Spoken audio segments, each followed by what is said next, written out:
I'm ready. All right.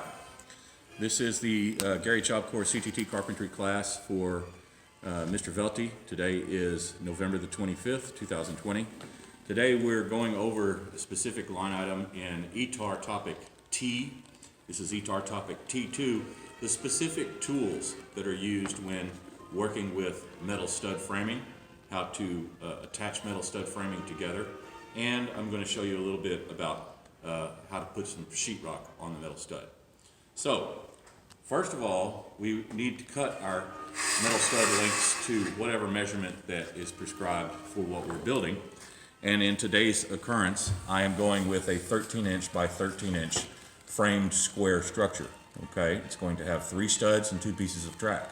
I've already cut 1 piece of track and 2 studs, and I'm going to cut another stud now and another piece of track. So first of all, I'm using some scrap stud because I didn't want to mess up a brand new stud. Brand new stud would have a nice, clean, straight factory edge on the end here. This one does not, and I want a nice, clean, straight, square edge. So I take my speed square and my marker, and close to the edge here, I draw a straight line across.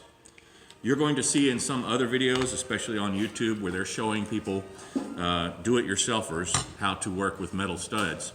And the way that they show how to cut a metal stud is to put this line on here and then score a line with a razor knife and then cut the 2 flanges with tin snips and then bend it back and forth till it breaks off.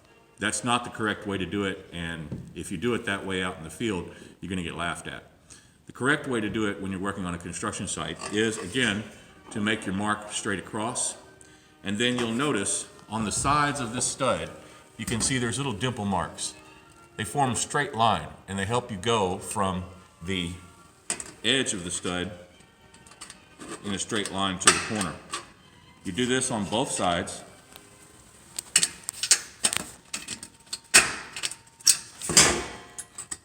And because this is close to the end, I don't have to bend it down, and then I can just take this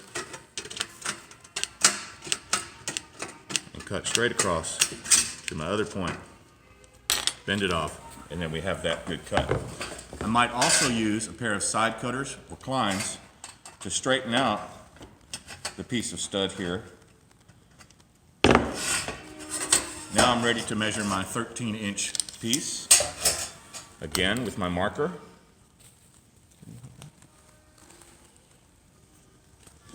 Just make a little mark for 13 inches. Use my speed square again, make a straight line, and I'm going to go ahead and do this on the piece of track as well. So again, now that I've got my straight mark, using those dimple marks, I can make a nice straight cut up the flange of the stud, and that is what the side of the stud is called. The side of the stud is the flange. The broad area of the stud is the face. Once I've cut that, I bend this in half, and you'll see out in the field when you use a big piece of stud like this and you're cutting, the cut will not go straight across here. It will take a slow, slight curve, curving down and coming back up to this point. You'll see it form as I do this. So now, this stud is cut at 13 inches, and this slow curve is not a problem. What's important is this flange here being nice and straight, okay?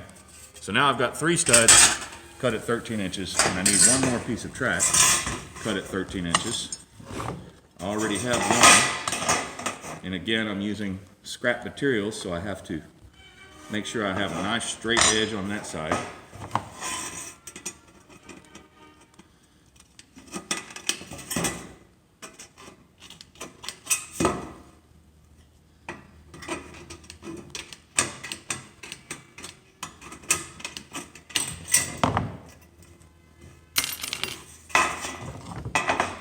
Because I already have 1 stud that's cut to length, I'm just going to hold it up there, measure that, make me a couple of marks there,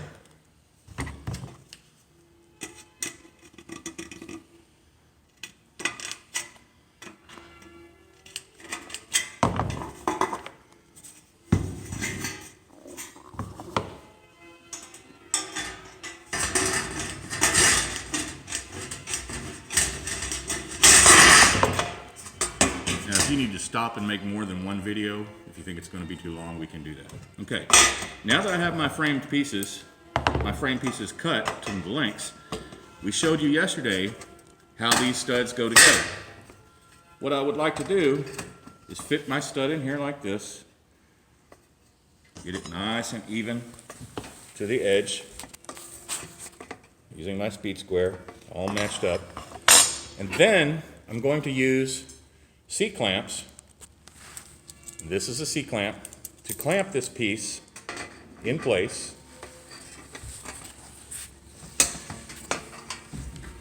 And here you can see how the C-clamp holds the stud in place.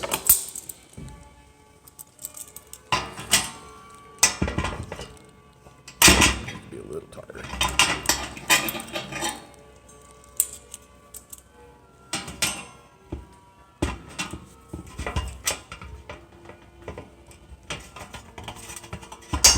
There we go. You see now this is held in nice and strong and straight. For the purposes of this demonstration, I'm going to take one of those off so I can lay it down like this. And now we're going to use a panhead pointed framer screw. Now this is a pointed screw. This is a self-tapping screw, and we've talked about these before. You can see this screw has a drill bit head on the end of it to help it drill through the metal. When you're working with light gauge steel though, a point will do. The next tool you're going to see me use is called a screw gun. The screw gun is not only used to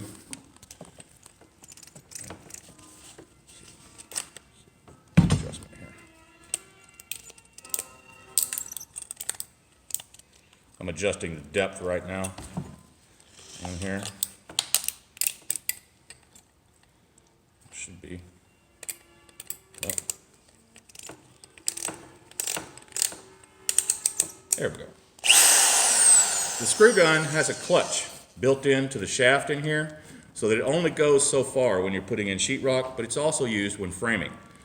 It has a magnetic tip on it that holds the screw onto the tip of the drill. And here you can see, I just want to hold my material. Of course, I have to make sure it's going the right direction. And there my screw has gone through.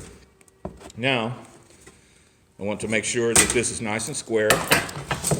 So line this up, adjust it a little bit. Okay, that's good. Turn it over. Make sure the other side is good. Clamp it.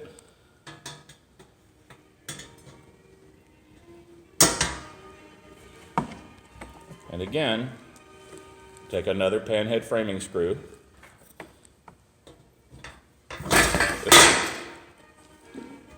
Holding my material down. So now, these two pieces are screwed together.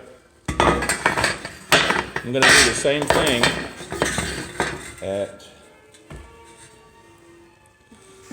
oftentimes doing your layout.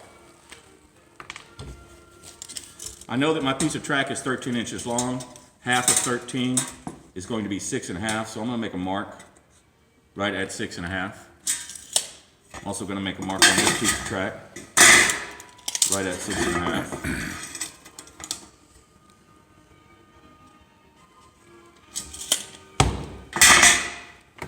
So that when I put in my next studs, I know that that mark should line up about in the center of this stud. If you can see where that mark is, it's right in the center of that stud.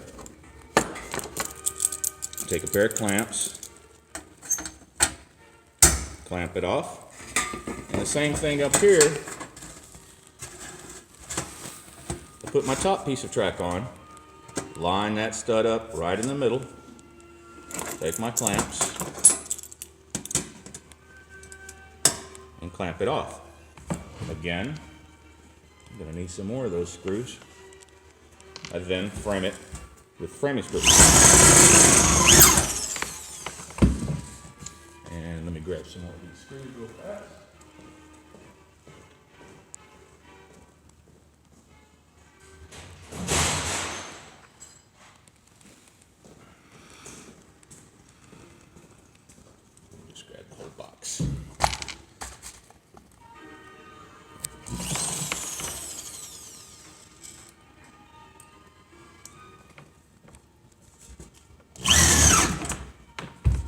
Now, I have not done the end yet, so I want to line it up, clamp it off.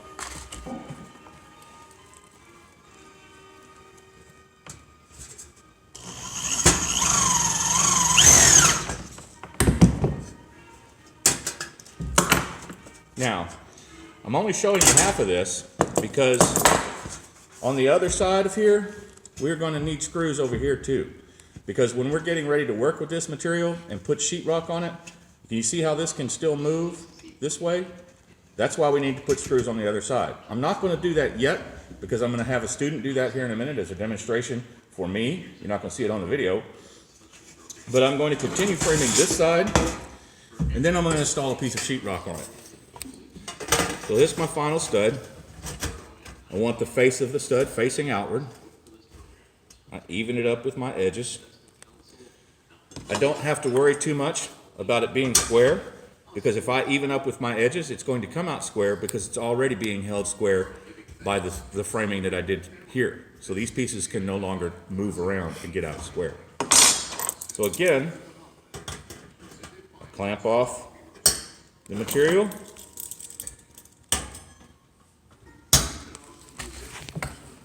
Make a framing screw.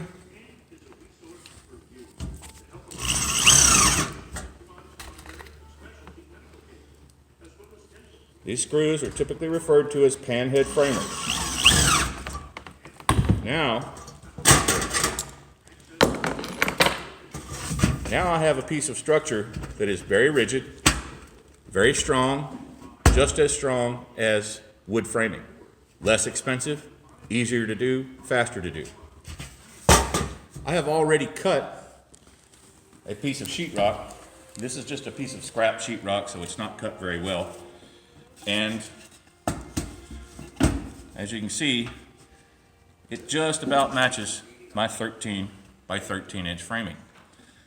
If I needed to, I could put a mark on here at 6.5 inches to let me know where my stud is to be able to screw it. And then I can use, I don't have any panhead, or I don't have any self-tapping framing screws. These are self-tapping sheetrock screws. And so I wanted to show you that. This, however, I think the screw gun is probably going to be set a little bit deep for this, but we'll try anyway.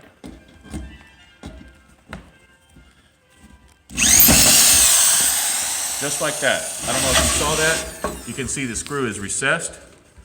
It automatically stopped drilling. The drill head clutch on the screw gun disengaged, and of course I could continue doing that all the way around the piece of sheetrock. And typically, when you're out in the field, when you're putting in sheetrock, the screw gun is going to be locked on, just like this. You're going to have a handful of screws, and you're going to be going really fast.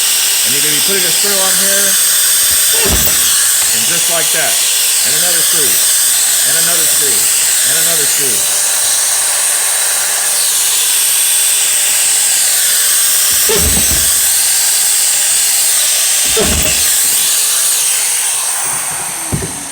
That screw gun is designed to make putting on sheetrock onto the material very fast and efficient. Okay, so again, this was how we put the metal framing together. Our tools used a screw gun, speed square, razor knife, C-clamps, tin snips, clines or side cutters. I also had a marker that I used to mark on my studs, a tape measure, and the two types of fasteners that I used today were panhead pointed framer screws and self-tapping 3 7/8 inch sheetrock screws. So your live class question assignment, your exit ticket today, is going to be to identify each one of these tools in the video that I've just named and describe for me what each tool is typically used for when we're working with metal stud framing. All right, thank you very much. Have a good day. Did you see the cat? Look at this. All right, so now